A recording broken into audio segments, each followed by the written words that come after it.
There's often a tendency to focus on how to make a good first impression, which is great and highly valuable information to have.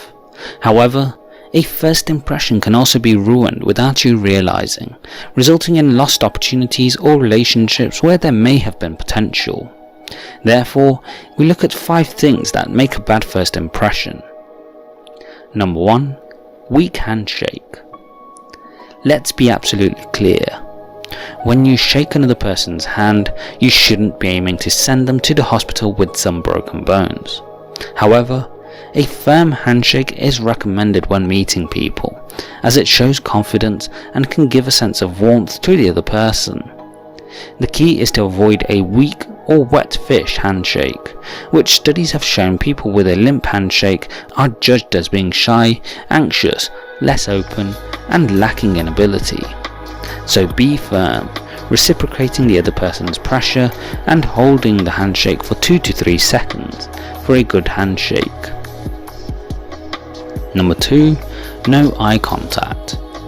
Much like shaking hands with someone, your eyes can play an important role when meeting someone for the first time and making a positive or negative first impression.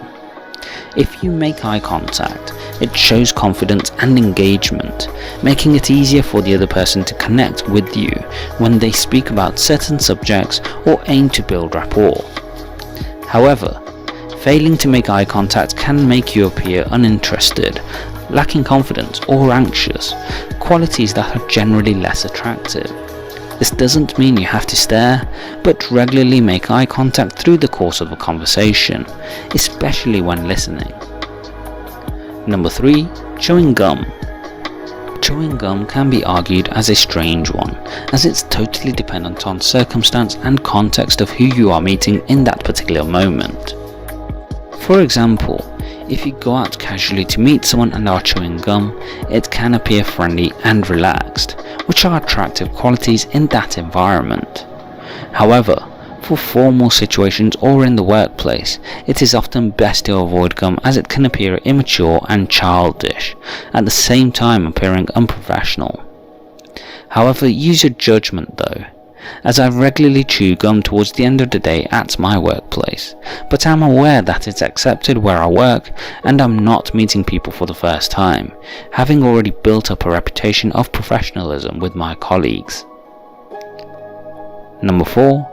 Wrong topics for conversation.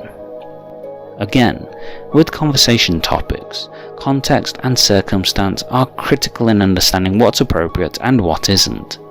For example, when speaking to someone professional, it might not be best to delve deep into personal subjects such as family, religion, or health until you get to know them.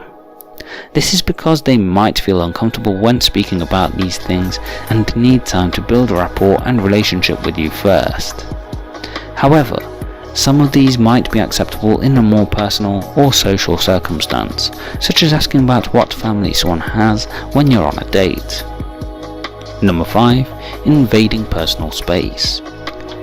Just as subjects during conversation might make other people uncomfortable, equally important is respecting someone's personal space, or personal zone of comfort. This can vary person to person, so it's best to follow some basic rules when first meeting someone, such as keeping a few feet or roughly 1 meter away when meeting someone for the first time in a formal situation. Not only does this mean that you don't infringe on the other person's personal space, but they won't feel you are uncomfortable being around them when speaking to them. In social situations, you can possibly be closer depending on the person, but respect boundaries and the feelings of others, as the key is to help them feel at ease. Has someone made a bad first impression on you? If so, why? Let me know in the comment section below. Please like, share and subscribe as we help you live life on your terms. Don't forget to hit the bell icon to ensure YouTube notifies you of the latest uploads. Thanks for watching.